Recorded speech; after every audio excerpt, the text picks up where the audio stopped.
Jose Mourinho has just absolutely bottled it.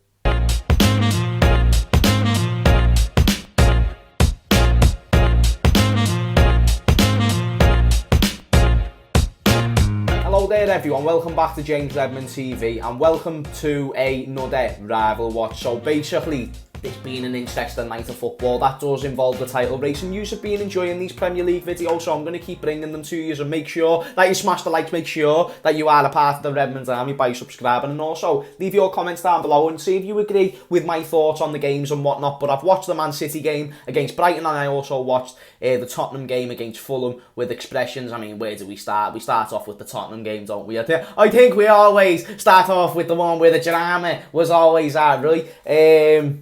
Mate, I just can't believe what it was. Now, obviously, the intro would have been me going, Jose Mourinho was bottled that game. But you know what? Actually sitting here thinking about it, I don't think that's the case. I think it was more, in the first half, Tottenham most definitely controlled the game. Don't get me wrong, Fulham came with a good approach, and a lot of their players like Loftus-Cheek were making things happen within that first half. There was chances, they were using the width well. Players like Robinson, who me and Expressions came up with his Trent twin. Honestly, go and look her up and you can kind of see it. Expressions brought the idea up, and you know what? I entertained it. I thought they could definitely go across as unidentical twins, but Trent's always better looking. Just remember that, yeah. Anyway, they were making things happen within that first half. However, Tottenham were the better team, and rightly so. They should be the better team against Fulham. There's no doubt about that. Now we lead into the second half, and me and Expressions was talking, and basically what we came to the conclusion is Spurs are probably going to do this again in the second half. But one thing you've got to take into mind, Spurs should have been 3-0 up in that first half. Harry Kane should have got a goal. He had a ball. Obviously, don't get me wrong, the ball from Reguilon to Harry Kane's head, that header was fantastic. But that ball in from Reguilon to get the 1-0 up was absolutely fantastic. But there was another ball later on. I'm not sure if it was in from Reguilon, but it could have been Aurier. Either way, Harry puts it over the bar. Look at me, Harry Kane puts it over the bar. However, he should have scored that chance for me, just with the standards that I set Harry Kane as. And don't get me wrong, I'm actually being very complimentary there, because I feel like right now, in current form, him and Lewandowski, no one can really chat to them at the moment, and Heung-min Son as well. Speaking of Heung-min Son, he had a great chance in the first half as well.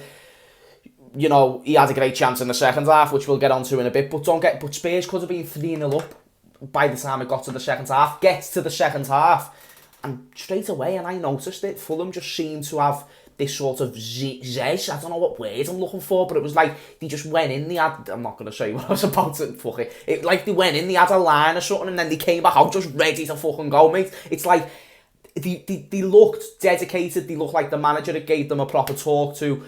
Get your shit together, be more intense, give it to them, stick it on them.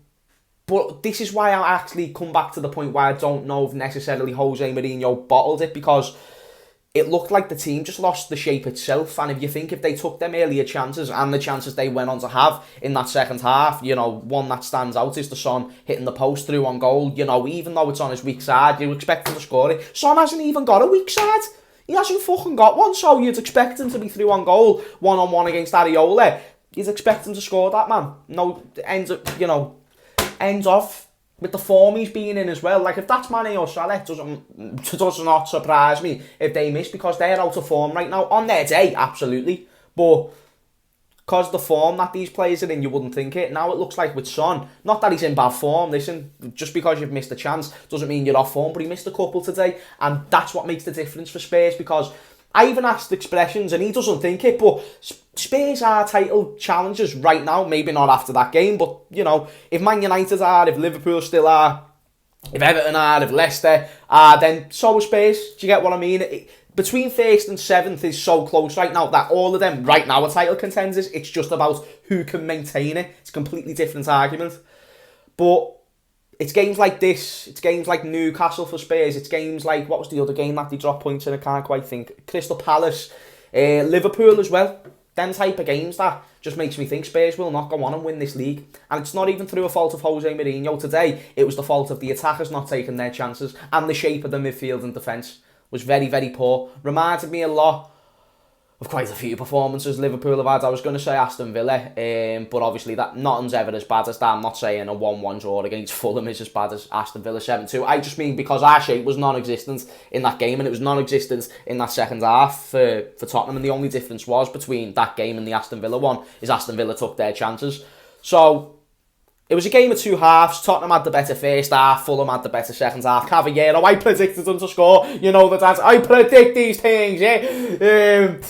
Yeah, he scored. I had a laugh, but it is what it is, and that's a big win for Liverpool as well. You know, this is a Prem show, but I'm a Liverpool fan, and Spurs are in and around us, so it's a better thing that Fulham take points off them, and, you know, Spurs are unhappy. It's always good, isn't it? But no, that was that game kind of concluded. If you ask me for the man of the match, gotta give it to Cavallero, don't you? Because he was... Maybe I'm saying that name wrong. Let me know if I am in the comments down below. But their striker who scored in that game, he was fantastic, and plus, he was just putting in the work. But there was a number 47 or 49 who was brilliant. I can't think of his name. No, it was...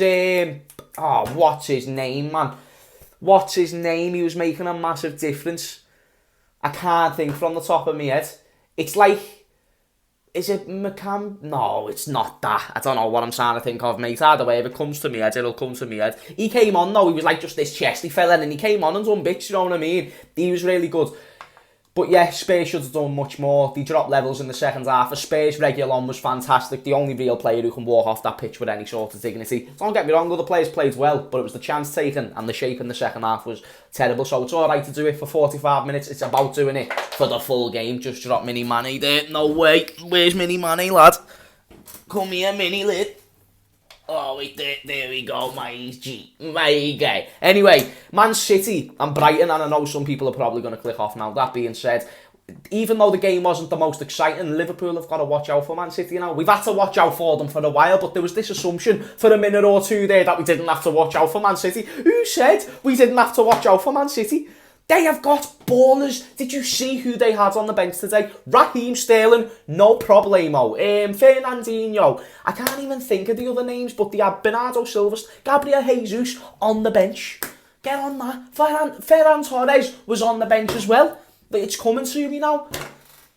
Sterling never started. He's one of their best players. And he controlled the game. Brighton don't get me wrong, Brighton had a few good openings, but every time I watch Brighton, it's the same old story. They get good chances and they have good periods of the game. That being said, they don't have anyone who can really finish them goals off, and that's just the way it perceives to me. Because every time I watch Brighton, even against us, they look sound. Against us in the first half, they battered us. I can't remember. Connolly, he got many chances that he should have put away.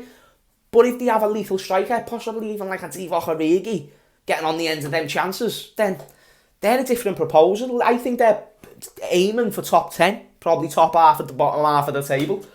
Not relegation like what they're in right now, but it's goal scorers. It's one thing I've realised in this league. Everyone's got better at defending as a team. Maybe not individuals, but as a team, people are getting better at defending. So you need goals, and Brighton are getting that. That being said, City were just good old City, weren't they? They were fantastic. Let me talk about one player though.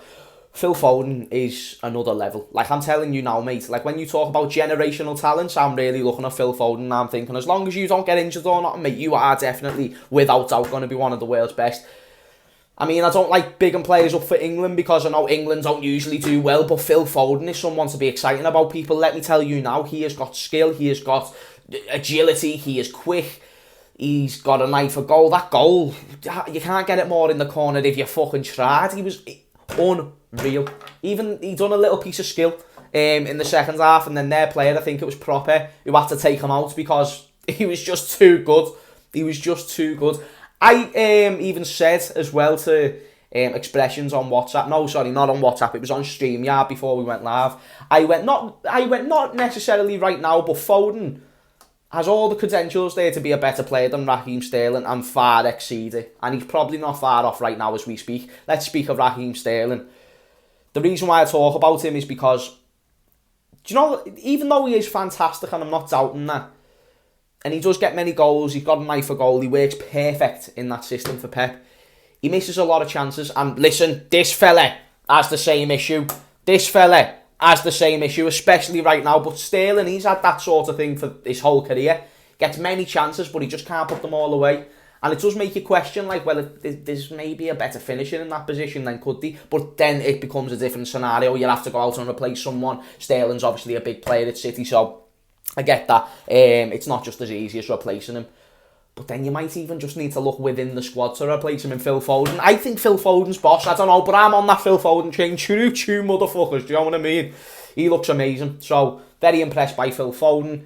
And is there anyone else who I want to mention? De Bruyne had a good game. Thought Ilkay Gundogan had another really solid performance. Riyad Mahrez had a chance in the game which he should have put away. I love Riyad Mahrez as a player, but sometimes his end product as well is very questionable.